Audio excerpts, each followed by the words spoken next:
Time for the international newspapers now. James Creedon here with us in the studio. Obama's secret weapon, Daily Beast, just starting off. That's right. We'll start with the website of Newsweek, I suppose you could say. Well, they're linked in any case. Obama's secret weapon is their big story this morning, moving away from the controversy about the photo, which we'll have a look at as well in a minute. Yep. Now, basically, photos have emerged from the scene of Osama bin Laden's killing, which show a stealth helicopter. Now, these were never seen before pictures of this particular weapon, I suppose you could call it, or piece of machinery.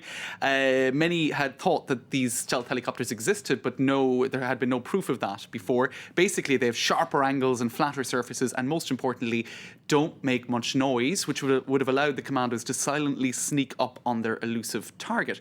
Now, the thing is, there were two of these helicopters which brought in those Navy SEALs. One of them grazed one of the compound's walls, which meant it was inoperable afterwards, and they had to bomb it to destroy it, because what they're concerned about now, according to some information online, is that technology, or I suppose it could be recuperated from the crash site and handed over to perhaps the Chinese. This is what they're saying.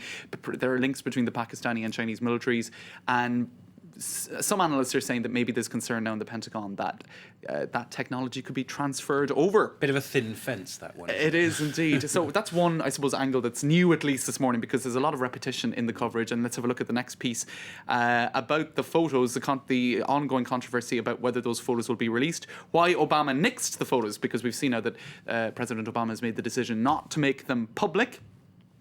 And they say in this article, they give all the reasons why, in particular, the gruesome nature of the alleged photograph. And so on the website, they have photos of other famous remains, including Hitler. I think we can have a look at him. Now, that photo was actually released 19 years after the end of World War II.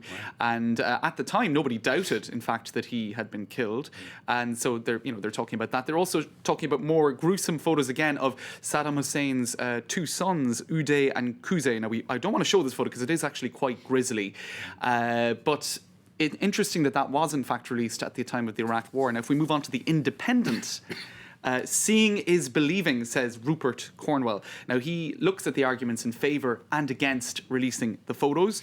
You know, the fact that a grisly photo could inflame anti-American sentiment, as Hillary Clinton said. Also, even if the photo were released, look at the continuing controversy around Barack Obama's birth certificate, despite the original having been released. If you don't want to believe, you're not going to believe.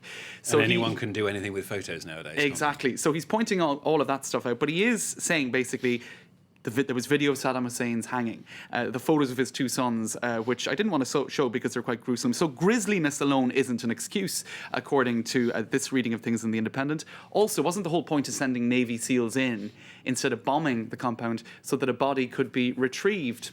And why can't that certainty now be shared with the public? They all go on to say, really, that a photo isn't irrefutable evidence. DNA evidence is more conclusive. But for stark, stunning finality, a photo stands alone. And that's perhaps the most powerful argument they say, closure.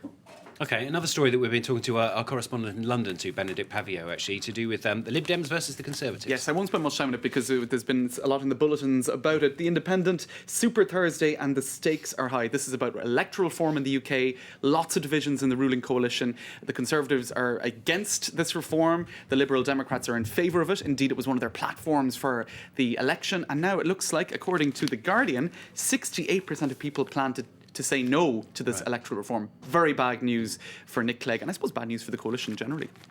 OK, and what are you going to end with? All right, well, something different. Also in The Guardian, there's two stories I want to finish with. I'll have to pick one, I suppose. A 24-year-old man in a town near Hanover. Now, the headline says it all, really. He was looking for a shortcut to a park, apparently, when he got stuck in a woman's prison. Now, I don't know how he managed that. Okay. And it ggets more bizarre because a passing cyclist, as well as the town's mayor, heard his cries and went to free him. Right. And in the process, apparently, the prison guards thought that there was a prison break going on until they recognised that the mayor of the town was involved, and they thought, well, that would probably be a bit odd. So apparently one of the bolts in the door was loose, which is a bit embarrassing, I suppose, for the prison in question, but perhaps not as embarrassing as it is for the 24-year-old getting stuck in a women's prison. Perhaps he was desperate. Right, who knows what's going on. Right, James, thank you very much. James Creedon here with the International Paper Review here on France 24.